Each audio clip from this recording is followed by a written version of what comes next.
مصر وده أهميتها في إخراج المبدعين في مجالات الفنون كالشعر والتمثيل والغناء. أعزائي المشاهدين، وزي ما تعودنا من خلال برنامجنا المسرح في الصعيد بنلقي الضوء على بعض العروض المسرحية في محافظات إقليم جنوب الصعيد، فتابعونا.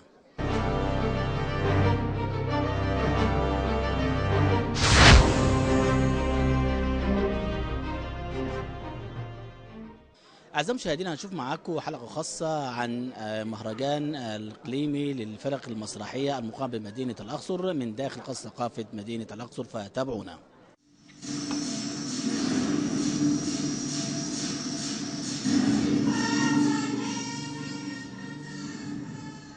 أيوة، تاج الغزل ملك ملوك الغزل اللي جاي، اللي هيكمل مشوار أبوه حازم، هيملك كل البيوت وكل الأراضي وهيملك الناس. خلاص من بعد التوهة هيبقى لنا مكان ومتوى. اديني من سرك يا مواتي، انفخ فيا غلك وكرهك، اسقيني من بحر جبروتك ونيل حقدك، فجر فيا جبرتيش، اقتلي جوايا اي خير، الفحيني بسوجك، خليه يحرق قلبي ويسد فيها اي طاقة نور ويبدلها بظلام. بس بعد الإثارة وهتملك البت بأطيانها وناسها. انت اللي جاي يا ساجي يا وتحاجي، جاي أسرع من مهرة الريح الداعجة، هتملك والكل هيصير مهلي تحت يدك. يا كفرانة عجبت علي، دقت الله البحر كمان، لميت حستنى الوعد، حديثك عم يقتلني زي شوك وسلاح، وجرحي يبلع الكون ويساع. بديني يا ماي يبقى لنا عزوة وبيت وناس وأرض وخلايق تفض تنط بإشارة مني من خشب. بديني يا ماي بديني. بعد ما يجيك بالعذابات السبعة هيكون المراد. اركع.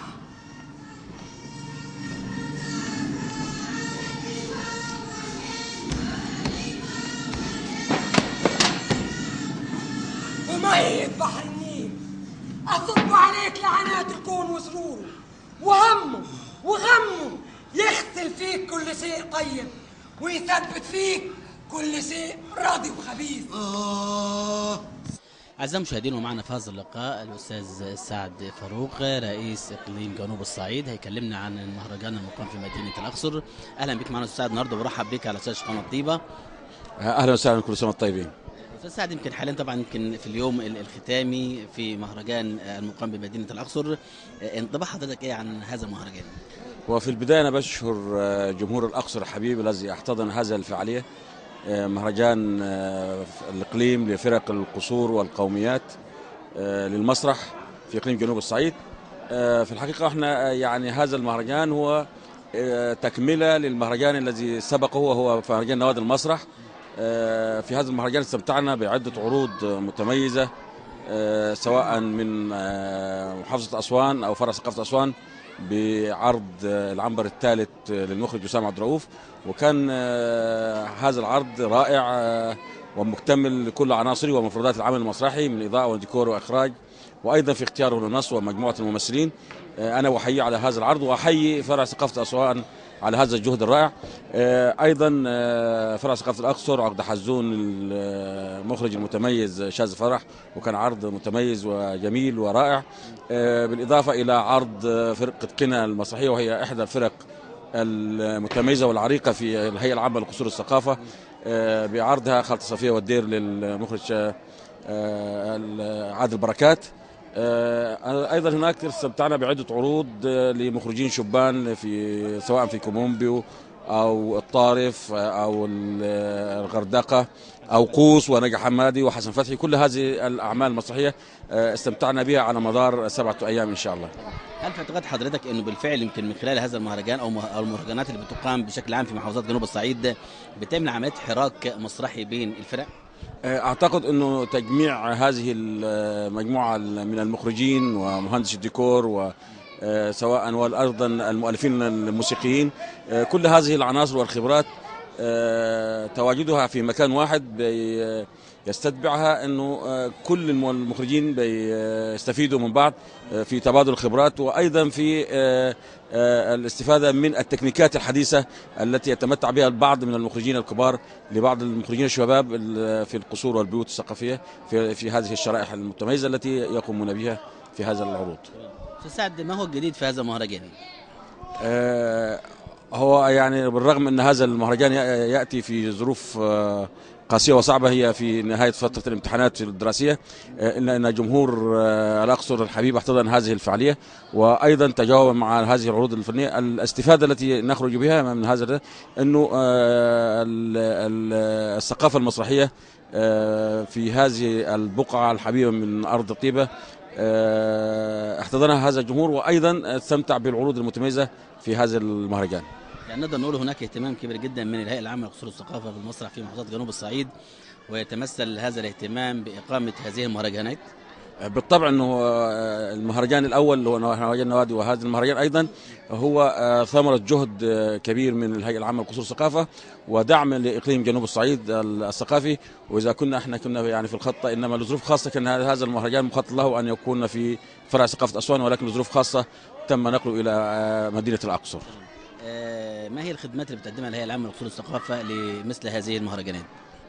كل هذه العروض التي تقوم الهيئة العامة للقصور بدعم إنتاجها، سواء الديكور والملابس والأشعار، الأداء الحركي، كل هذه بالإضافة إلى أجور بروفات وعروض. هذه يعني أقل عرض من هذه العروض تقريبا مش أقل من 12,000 جنيه تصرف عليها الهيئة العامة للقصور، بخلاف العقود للعناصر العمل الممتازة زي المخرج ومؤلف الاشعار والموسيقي ومهندس الديكور. انما ميزانيه انتاج فعليه خامات وديكور وبروفات ما لا يقل عن 12,000 جنيه. استاذ سعد فاروق، انا في نهايه هذا اللقاء بشكر حضرتك واتمنى لك التوفيق، ونتمنى ان شاء الله تكون معنا دايما على شاشه قناه طيبه من خلال المسرح في الصعيد. شكرا. اشكركم واشكر قناه طيبه بفنيه ومخرجيها ومعديها ومذيعيها، وايضا برئيس القناه التي قامت بالتعاون مع اقليم جنوب الصعيد في تغطيه هذه الاحداث الثقافيه والفعاليه، وهي في الحقيقه في كل متواجده في كل الاحداث الثقافيه. شكرا لكم جميعا واشكركم.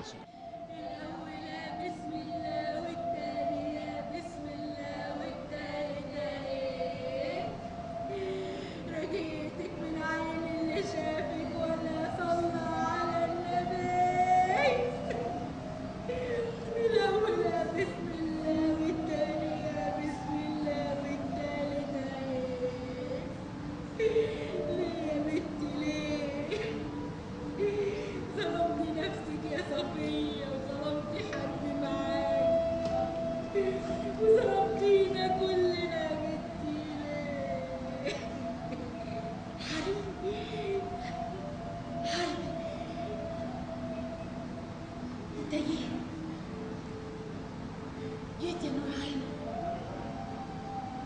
جيت يا راجل.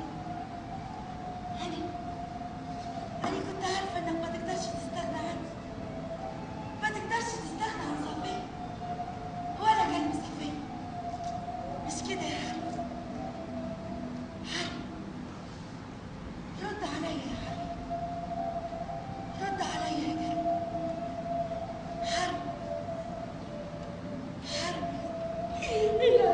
يا صحيح صفية حباك لكن انت حابب الدنيا كلها، حابب الناس كلها، وما فيش احسن من الناس كلها تحبك، ما يبقاش معاك غير معاد واحد مستقيم، الموت يا حبيبي. تموت موتة ربنا. لا يا حربي، لا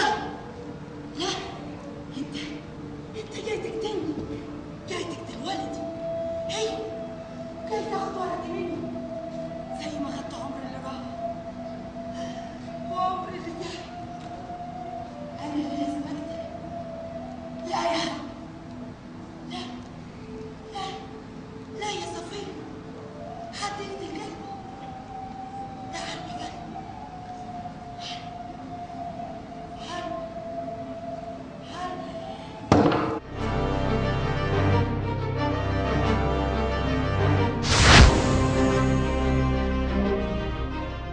أعزائي المشاهدين، على هامش مهرجان الفرق الفنون المسرحية بمدينة الأقصر، يسعدنا أن يكون معنا في هذا اللقاء الأستاذ عبد الغني زكي عضو لجنة التحكيم. أهلا بحضرتك معنا النهارده وبنرحب بيك على شاشة قناة طيبة. اهلا وسهلا، كل سنه وانتم طيبين. أستاذ عبد الغني، بصفة حضرتك طبعا النهارده اليوم الرابع بالنسبة للمهرجان، تقييم حضرتك للعروض اللي فاتت؟ طبعا هو في عروض جيده جدا جدا، وفي عروض كان عايزه وقت اكتر للانضباط والاجاده. فطبعا كل عرض له ظروفه. احنا بنقيم العرض حسب ما احنا شايفينه، ومالناش دعوه بالظروف اللي حواليه يعني، انما بنقيم شيء موجود قدامنا بامانه ونزاهه. وطبعا لجنه التحكيم كل الناس حبايبها، وكل الناس اصحابها، وكل الناس ولادها، وكل الناس تلاميذها، وكل الناس اساتذتها، والعلاقه الشخصيه موجوده بيننا وبين كل الاقاليم مصر. انما عند الورق والقلم بيبقى ربنا اللي معانا. نقدر نقول انه يعني اقامه يعني مثل هذه المهرجانات بتعمل عمليه حراك مسرحي بين الفرق؟ اكيد، ان الفرق بتشوف بعضيها، وكل ما يكون مهرجان الفرق بتشوف بعضيها بيبقى افضل من فرقه وتمشي وكده. طبعا ده هيعمل نفقات، بس الفايده الفنيه من ان الناس تشوف بعضها افيد بكتير جدا من اي شيء اخر.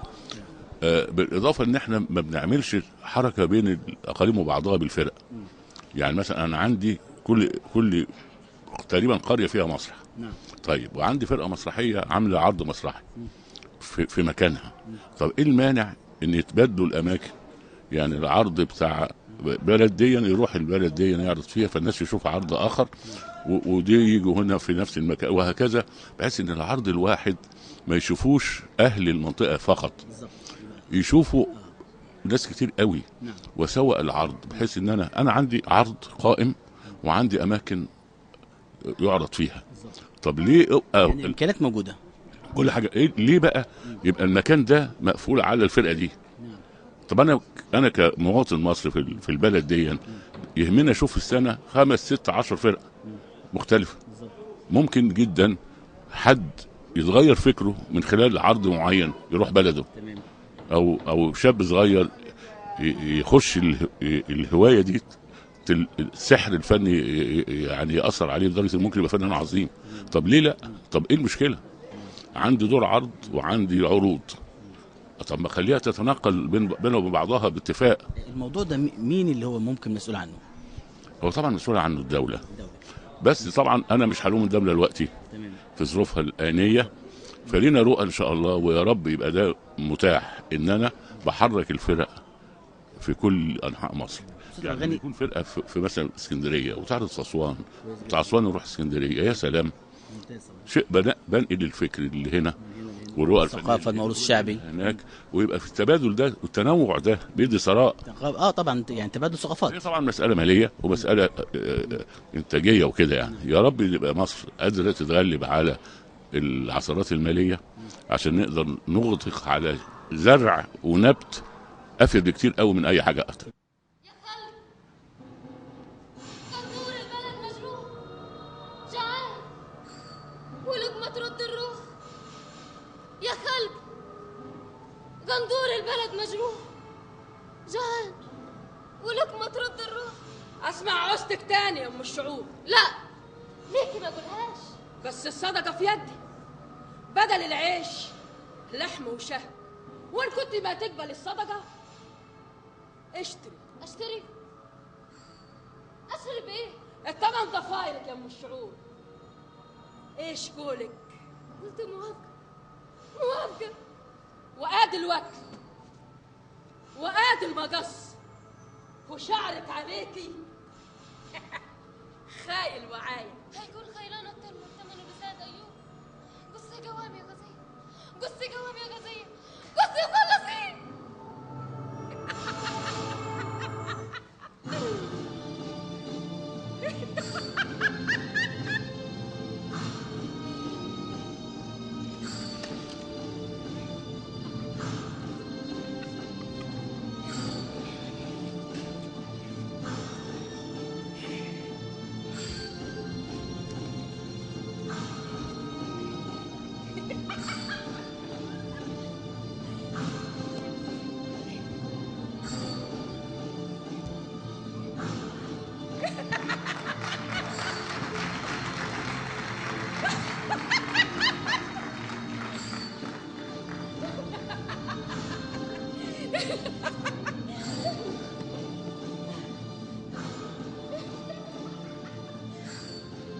ارتاحت نفسها بوجعتها اللي ترقصت عليها الغزية.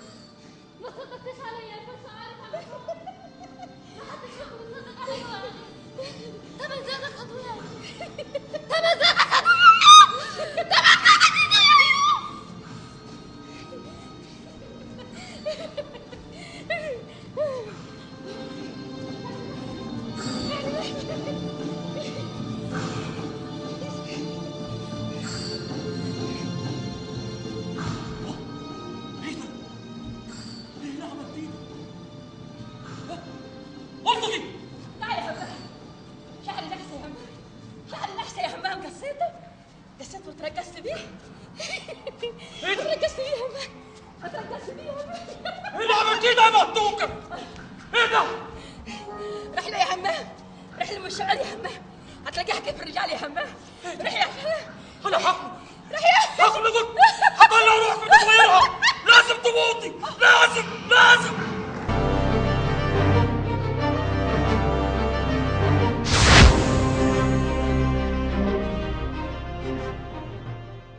وما زلنا اعزائي المشاهدين بنواصل الحديث عن المهرجان الاقليمي للفنون المسرحيه، ومعنا في هذا اللقاء الاستاذ سمير حسني عضو لجنه التحكيم. اهلا وسهلا بك معنا النهارده، واهلا بك في مدينه الاقصر وعلى شاشه قناه طيبه. اهلا بيك واهلا بالساده المشاهدين كلهم، وانا سعيد طبعا بتواجدي في الاقصر. استاذ سمير، في البدايه لو اتكلمنا عن المهرجان الاقليمي للفنون المسرحيه بشكل عام تقول لنا ايه؟ المهرجانات بشكل عام بالنسبه للحركه المسرحيه سواء على مستوى الاقاليم او على المستوى الدولي او المحلي بتبقى فرصه لانك تجمع مجموعه عروض، فتشوف مدارس مختلفه في الاخراج، مناهج مختلفه في التاليف، افكار ورؤى متنوعه، الفنانين بيشوفوا بعض، بيشوفوا اعمال بعض، بتبقى كأنها انت عارف تجميع لعصارة وجهد فترة زمنية سواء كانت سنة او اقل او كده. الناس بتستفيد بشكل جيد، بتنشط الحركة المسرحية. بيبقى لو في جمهور متعطش للمسرح بتبقى مقدم وجبة دسمة جدا، وده اللي بنرجوه طبعا، انها تبقى وجبة دسمة ما تبقاش وجبة اخرى. فلا يعني اي مهرجان فني بيبقى فرصة لتنشيط هذا المجال الفني وامتاع الجماهير بوجبة متنوعة يعني. نعم. سمير، كيفية الارتقاء بالمسرح في محافظات جنوب الصعيد؟ احنا طبعا كلنا نعلم انه في تقصير من الهيئة العامة لقصور الثقافة او وزارة الثقافة بالمسرح في محافظات جنوب الصعيد. ازاي نرتقي بهذا المسرح؟ اولا نعمل ميزانيه كويسه لهذا المسرح. يعني انا مش عايز اتكلم عن ميزانيات لانه الهيئه فقيره وبالتالي ما بتدعمش بفلوس، وبالتالي يبقى عندك مثلا، تخيل حضرتك لما يبقى مفروض انك انت كهيئه عامه لاصول الثقافه تشرف على 140 فرقه، هتدي كل فرقه كام في السنه؟ فالميزانيات بتبقى قليله جدا جدا، بحيث لما تيجي عايز تعمل ديكور، عايز تعمل موسيقى، عايز تعمل الحان، عايز تجيب مبدع كويس تديله اجور، احنا ما بنعرفش في فرقنا، ما بنعرفش. يعني لو انت عايز تجيب ملحن كويس او تحجز في استوديو كويس تعمل شريط صوت كويس او تجيب شاعر كويس، الناس دي دلوقتي بتاخد اجور احنا ما بنقدرش عليها. ماشي، هنكتشف طاقات وهنكتشف مبدعين، انما ده مش هينفي ان ما اعرفش متر الخشب كان بكام بقى بكام، هتعمل ديكور بكام، هتعمل ملابس بكام، هتعمل موسيقى تصويريه في استوديو بكام. ما كل دي كلها اجور عليت. المفروض لما تديني ميزانيه لازم الميزانيه توازي ده، الميزانيه بتنقص مش بتزيد. اول حاجه في ان انا اعمل مسرح كويس في الاقاليم ان اعمل ميزانيه كويسه للاقاليم، ده اول حاجه يعني. تاني حاجه بقى انه انا مش هأناشد الفنانين الكبار لا، انا هجيب الفنان الكبير وهشوف ازاي اقدر انقله بشكل ادمي محترم، اخليه يقيم بشكل محترم يليق بسنه وبتاريخه. وانظم ورش عمل او ملتقيات فكريه للفنان الكبير ده، سواء كان مخرج او مؤلف او مبدع، مع المبدعين الصغار والشبان في الاقاليم. بينقل خبرته، بيدي دفعه، بيبقى في فرصه لانك تعمل قدام الناس دي مثل اعلى، يعني يحاولوا يقلدوه. ثالث حاجه ان يبقى فيه من التلفزيون والاذاعه و مساحه للناس دي، يعني تنور على المبدعين الجداد، على على المواهب الجديده. للاسف احنا في فتره من الفترات سيطر على التلفزيون والاعلام عندنا المسرح التجاري اللي كان بيهدف لانه يسلي البهوات، ايا كانوا البهوات دول مين، واحنا منهم طبعا. وحضراتكم كلكم، يعني حضرات المشاهدين كلهم، يسلي البهوات. انما مش بيخاطب العقول، ما بيناقش قضيه، ما بيناقش مفيش هدف معين، يعني هو عمليه تسليه. طيب استاذ سمير، يعني نقول يعني النهارده اليوم الرابع لهذا المهرجان، تقييم حضرتك بالنسبه للعروض اللي فاتت ايه؟ احنا شفنا عروض كويسه قوي، وعروض فيها حاجات عايزه مناقشه، وشفنا ممثلين كويسين قوي، وممثلين ممكن لو تم الاهتمام بيهم يبقى عندك ممثلين كويسين قوي. شفنا عناصر نسائيه واعده جدا ممكن يطلع منها ابطال. لا احنا يعني الحمد لله مهرجان في مجموعه منوعه ومتنوعه، وتنبئ ان شاء الله بان لينا لو اهتمينا بالناس دي هنبقى عندنا مسرح كويس ان شاء الله في الجنوب. استاذ سمير، انا في نهايه هذا اللقاء بشكر حضرتك واتمنى لك التوفيق، واهلا بيك في مدينه الاقصر، ونتمنى ان شاء الله دايما تكون معانا على شاشه قناه ديبا. شكرا. اشكرك شكرا جزيلا. اهلا. ما انا عارفه وهي عارفه. شوفي مين دي ام صابر جايه تسال جوزها فين. قالت ايه؟ قالت لي على التخفيف صابر، على البارود، على الطبنجات، بس على المدافع والقنابل والبلاوي اللي ما اعرفش اسمها ايه، يا ترى دفنينه ليه؟ والسهر للفجر ليه؟ والاذاعه كل يوم بتقول حاجات على المعاهده والقنابل والفدائيين تشبيها العيال. يا امين جوزها فين؟ الوليه رايحه جايه بيومها ما نامتش، جوزها فين يا امين؟ جوزها مات. ايوه مات جنبي زي ما مات ياسين. كان بيسحب على بطنه زي نمر وشفرسته من بعيد. كان بيسحب قبل ما نسحب. شد حيلكم وانتفى محط منطق. بس كان لازم نسيبه. ايوه كان لازم نسيبه. كان لابد ان المخازن تتسم. سامعه ياما؟ سامعه. يعني حزننا هنعيده تاني ياما. يا حزنك يا بهية، يعني برضو انت الضحية. طب وانا والعيال ما فكرتش فينا؟ يا خدك يا بهية. كان لابد ان المخازن تتسم. طولوا بالكم شوية، انتوا لسه شفتوا حاجة؟ لسه ايه؟ حريقة. انتوا ايه؟ مش من البلد دي؟ مصر ياما ولعت ازاي يا بنتي؟ ولعوا في القاهرة، ولعوا هناك ودفوها هنا. يا ناري، يا ناري، يا 100,000 حسرة عليك يا بلد، يا 100,000 خسارة عليك يا بلد، يا ليلة البخت بولادك يا مصر. اللي باع واللي خان واللي مات واللي هرب، واحنا المتمعشقين في ترابك. اوعى ظهرك والكلاب، اوعى ظهرك والخناجر. دهور الخناجر ياما بتحب الدهور. اوعى ظهرك من الكلاب، اوعى ظهرك من الكلاب. يا ظهر المعركة، يا ظهرك يا بلدنا، يا ليلة البخت في ولادك يا مصر، يا موعودة دايما في الظهور. الخناجر ياما بتحب الظهور. اوعي ظهرك من الكلاب، اوعي ياما من الكلاب، اوعي ياما من الكلاب.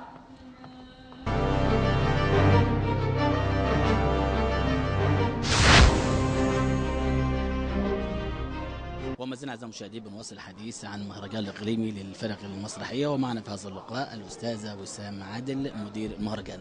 اهلا بحضرتك معنا النهارده، بنرحب بيكي في مدينه الاقصر. اهلا وسهلا بيكم في المهرجان. استاذه وسام، يعني نتكلم بشكل عام عن هذا المهرجان. المهرجان بصفة عامة بيبقى عبارة عن مرآة للنشاط اللي بيحصل في الفرق المختلفة في المحافظات في البلاد المختلفة اللي بتخص إقليم جنوب الصعيد. المفروض إن كل مخرج اختيارات الإنسان أساسا بتبقى بتمثل شخصيته، والمخرج بالذات بيبقى المفروض إن هو مهموم بالمشاكل اللي حواليه، مهموم بالأحداث اللي بتحصل حواليه. فمن المفترض إنه يختار حاجة تكون قريبة من الناس عشان الثقافة الجماهيرية، أو إحنا كمسرح الثقافة الجماهيرية المفروض إننا بنشكل رأي الجمهور، بنشكل علاقة متبادلة وعلاقة جيدة تقدر تصلح في أشياء كتيرة جدا، تقدر تعدل، تقدر تغير في المجتمع إذا قامت بدورها الحقيقي وبدورها الفعال. فالمفروض إن المسرح بيقولوا يعني المسرح مراية للشعوب ولغة للشعوب. المفروض إن المسرح في الجنوب يكون منور بالجمال الموجود في المنطقة. شايفة المنطقة بتعج بالفنانين بشكل رائع. يعني أستاذ وسام، الخدمات اللي بتقدمها الهيئة العامة للقصور والثقافة لمثل هذه المهرجانات؟ الخدمة بتكون ان احنا المفروض ان الناس بتيجي من المحافظات المختلفة او الاقاليم المختلفة، سواء من اسوان او قنا او كومبو او نجع حمادي، من الاماكن ديت. المفروض ان بيتوفر لها مكان وبيتوفر لها مسرح. المسرح ده المفروض ان هو يكون مجهز ومهيأ لانه يقدر يقدم عرض فني في كافة التقنيات اللي هو ممكن يكون محتاجها عشان يظهر العرض ده بشكل لائق للجمهور. هل في اعتقاد حضرتك بالفعل المسرح يعني وسيلة جميلة جدا لنقل الثقافات بين المواطنين؟ أكيد المسرح، لأن المسرح بيبقى فعل ورد فعل مباشر. يعني مثلا السينما أو المسلسلات، احنا بنتكلم على وسائل الإعلام أو المصادر المختلفة اللي بنقدر نعمل منها فن. المسرح متفرد في إنك بتعمل الفعل وبتنتظر رد الفعل حالا آني، فده بيبقى عامل خطر، يا اما يعني سلاح ذو حدين. اما ان الناس هتتفاعل وتقدر ان هي توصل لها الحاجه بشكل جيد جدا وانت اثرت فيها فعلا، خرجت من العرض وهي محمله بالفكره اللي المفروض ان انت عايز ترسخها، او المبدا اللي انت عايز تناقشه، او حتى المشكله اللي انت عايز تتناقش فيها. فيعني المسرح ده زي ما قلنا سلاح ذو حدين، لو بقى العكس هتبقى مشكله عويصه. ربنا ما يجيب مشاكل ان شاء الله. مثل هذه المهرجانات بتعمل عمليه حراك مسرحي بين الفرق؟ والله في الظروف اللي بتمر فيها البلد اللي هي معظمها ليه علاقة بالسياسة، بنبقى محتاجين متنفس مستراح، انك تاخد نفس كده علشان تقدر تمارس الحياة وتكمل المشوار. وفي وسط الحاجات اللي هي متلاحقة احيانا بنكون قادرين نتوقعها واحيانا بتبقى خارج التوقعات. فالمسرح ده بيبقى عامل، لان زي ما قلنا هو انت بتقول كلمة وبيترد عليها فورا. الفكره دي ممكن تناقش فورا. احيانا الجمهور بيقعد يتناقش مع بعضه في الموضوع اللي لسه شايفه. المسلسل بيحتاج فتره اطول، الفيلم بيحتاج رد فعل. وغالبا في الفتره الاخيره سيطر على الموضوع بعض افكار من خلال الافلام اللي بتتعرض، بعضها حاز القبول وبعضها ما حصلش ده فيه، وتم النقد عليه باشكال كتير يعني لا داعي لذكرها، ملناش دعوه بيها. لكن الا ان المسرح ليه خصوصيه ما تقدرش تنكرها أبدا ومش هيفقدها.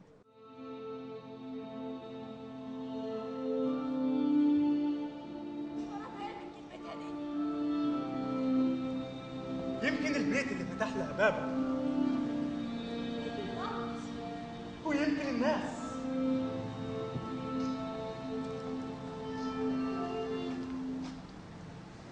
استاذ فاكر يا عايم بعد عني ناديه يا بنت. انا امال وطبعا شبيت والغرب. امال عايزه مننا ايه يا وليه؟ رايد اغلبكم سوا، احبكم وتحبوني، رايد ارواح ورفيق الروح. كنت فايتكم مظلوم وما رايداش اظلم مشاريكم. صدقيني يا بنتي انا امال. ما تصدقيهاش يا ناديه. صدقيني انا يا بنتي بس حياتكم. انا نايا والحين هتعمل الجن. صدقيني انا يا بنتي. تصدقك كيف؟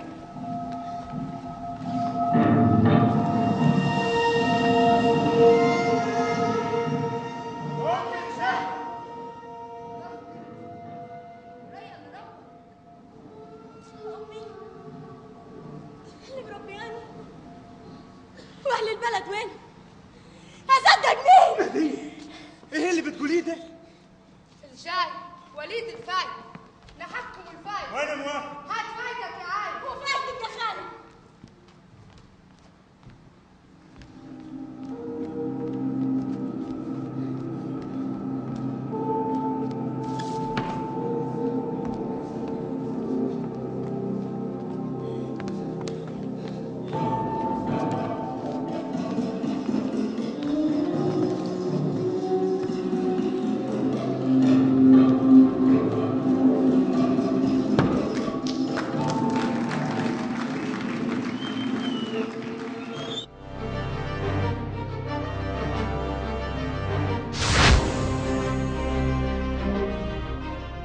وما زلنا اعزائي المشاهدين بنواصل الحديث عن مهرجان الاقليمي للفرق الفنون المسرحيه، ومعنا في هذا اللقاء الاستاذ طارق الدويلي عضو لجنه التحكيم.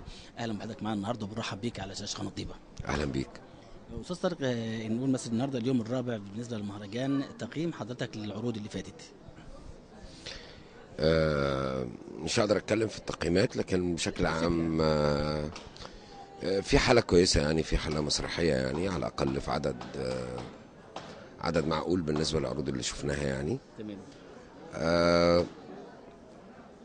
لكن ما زال الأمر محتاج إعادة نظر في كل اللي بيحصل في الثقافة الجماهيرية.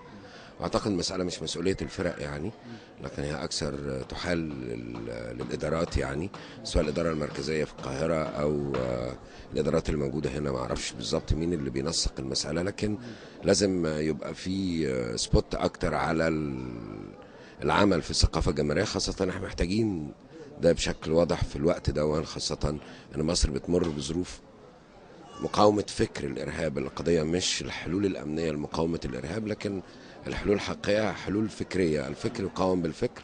فبالتالي لازم يتم الاهتمام بالثقافة الجماهيرية وبالفن وبالمسرح بشكل عام في الجنوب. أنا لسه كنت أسأل حضرتك أستاذ طارق، يعني هل بالفعل هناك تقصير من الهيئة العامة للأصول والثقافة بالمسرح في الصعيد؟ أعتقد أن في تقصير عام في مصر في علاقتها بالمسرح، وممكن يبقى في قطاعات تانية، بس أنا هركز على المسرح. يعني أن وزارة الثقافة لابد أن تهتم بالمسرح أكتر من كده، خاصة أن هو حميمي والناس بتعمل علاقة مباشرة غير شاشة السينما. فبالتالي لابد أن يحصل اهتمام من وزارة الثقافة، يكون عندها رؤية عامة لتطوير العملية المسرحية في أنحاء مصر يعني. بالإضافة أنه مصر مش المركز، مصر مش القاهرة، مصر مش اسكندرية، مصر هو كل أنحاء مصر، وبالتالي جزء أساسي مننا هو الجنوب والشمال أو بحري وقبلي. المقصود أنه لازم يكون في رؤية حقيقية عن وزارة الثقافة، أنها تعرف أن خلاص مصر في الفن يعني. إزاي نرتقي بالمسرح في محافظات جنوب الصعيد؟ كيفية الارتقاء به؟ أعتقد أنه لازم يكون في تكليفات بشكل ما، سواء من القاهرة أو من المركز للباقي أنحاء مصر أو العكس.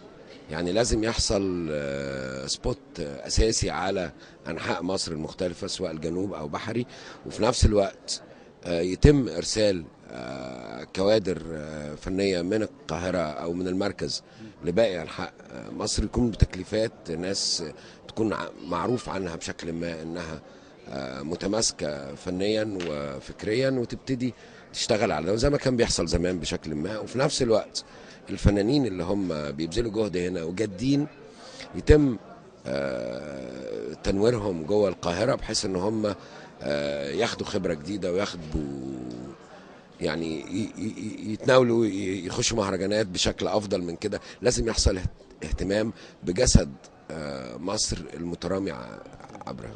متفق معايا حضرتك ان الثقافه الجماهيريه مهمه جدا بالنسبه للمواطن، وده برضو يعتبر يعني عامل اساسي لعمليه توعيه المواطن.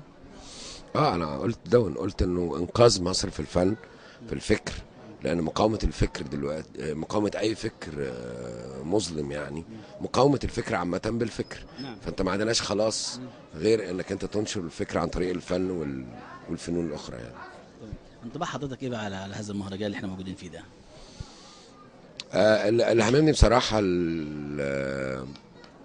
الجمهور نفسه، والملاحظ ان الجمهور بيتفاعل مع العمل، خاصة لما يبقى العمل متماسك وفي حالة من حالات الصدق.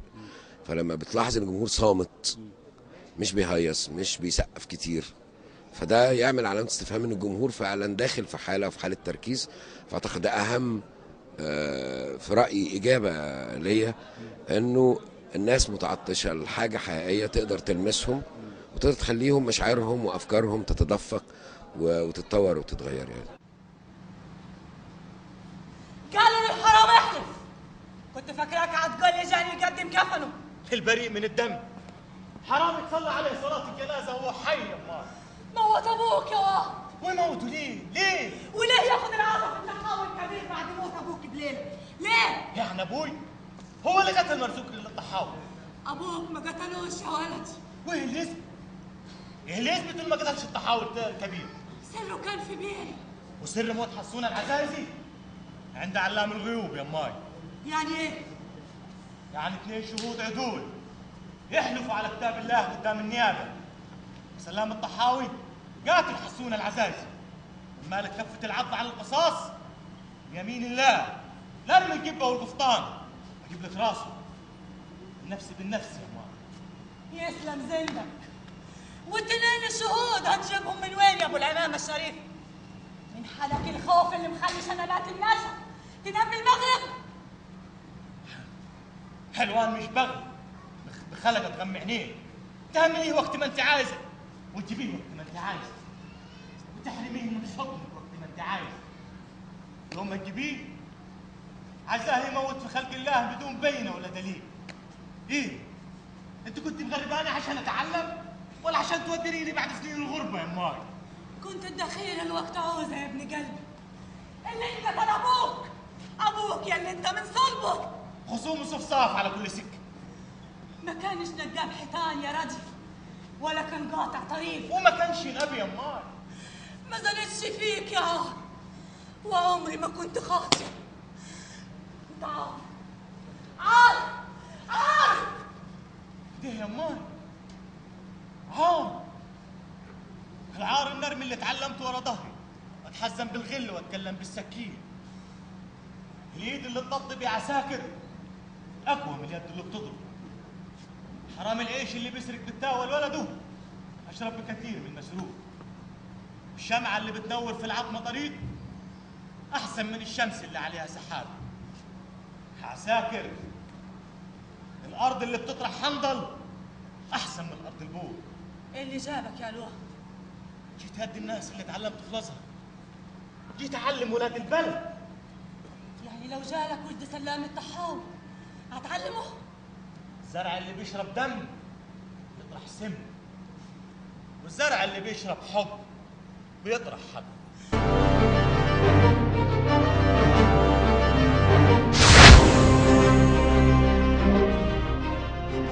أعزائي المشاهدين ومعنا في هذا اللقاء الأستاذ فراج محسب مدير إدارة المسرح بقصة ثقافة مدينة الأقصر.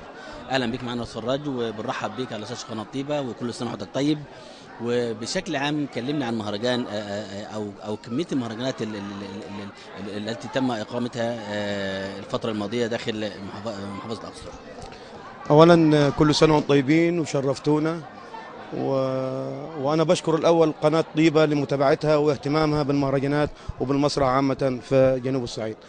الحمد لله السنة دي احنا كان لنا حظ ان احنا نستضيف مهرجان نوادي المسرح برضو على مستوى اقليم جنوب الصعيد، وبرضو حاليا دلوقتي احنا بنستضيف مهرجان الفرق المسرحية عامة اللي هي القصور والبيوت والقوميات. وطبعا ده علشان طبعا يمكن المسرح الوحيد على مستوى جنوب الصعيد اللي هو فيه امكانيات ولسه مجهز حديثا، ونتمنى باذن الله كده ان المهرجان يبقى بالرغم ان يعني استفاده مدينه الاقصر او محافظه الاقصر منه، لكن بتمنى ان يكون كل سنه في مكان. شايفين المره دي في جمهور كتير جدا عن اي مره.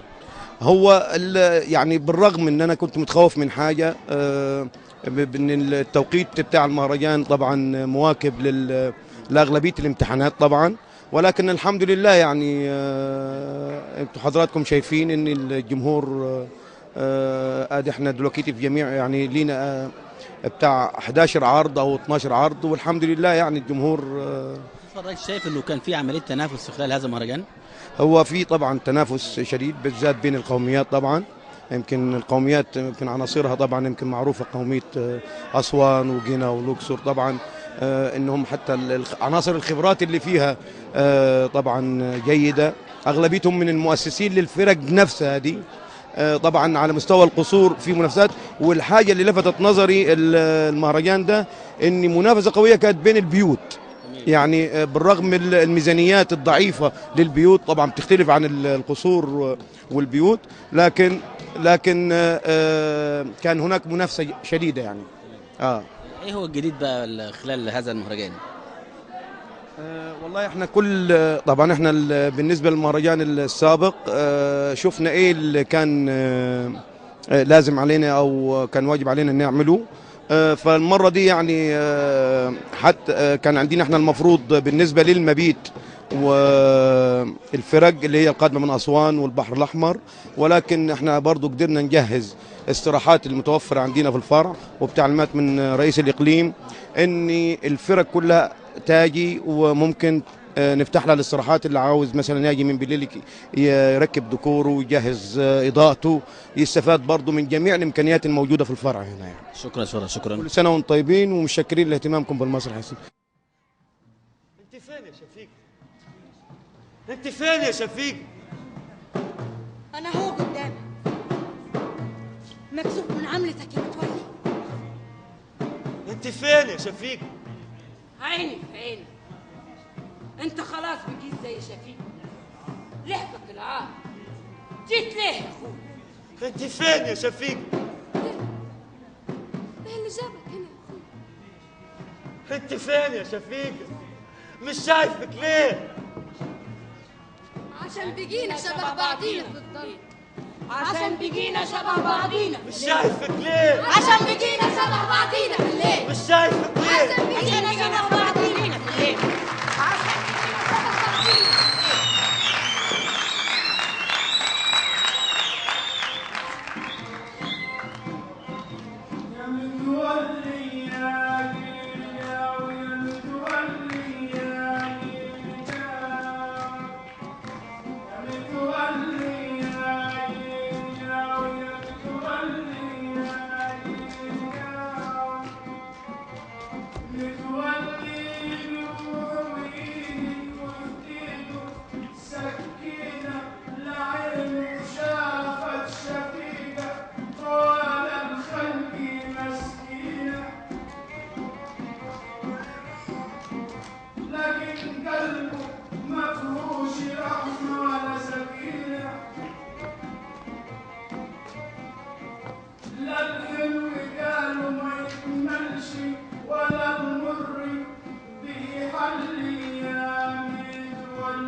أعزائي المشاهدين، وبعد ما شفنا معاكم الحديث عن المهرجان الإقليمي للفرق المسرحية المقام بمدينة الأقصر، بكده نكون وصلنا معاكم لنهاية هذه الحلقة. شكرا وإلى اللقاء وحلقة جديدة من المسرح في الصعيد.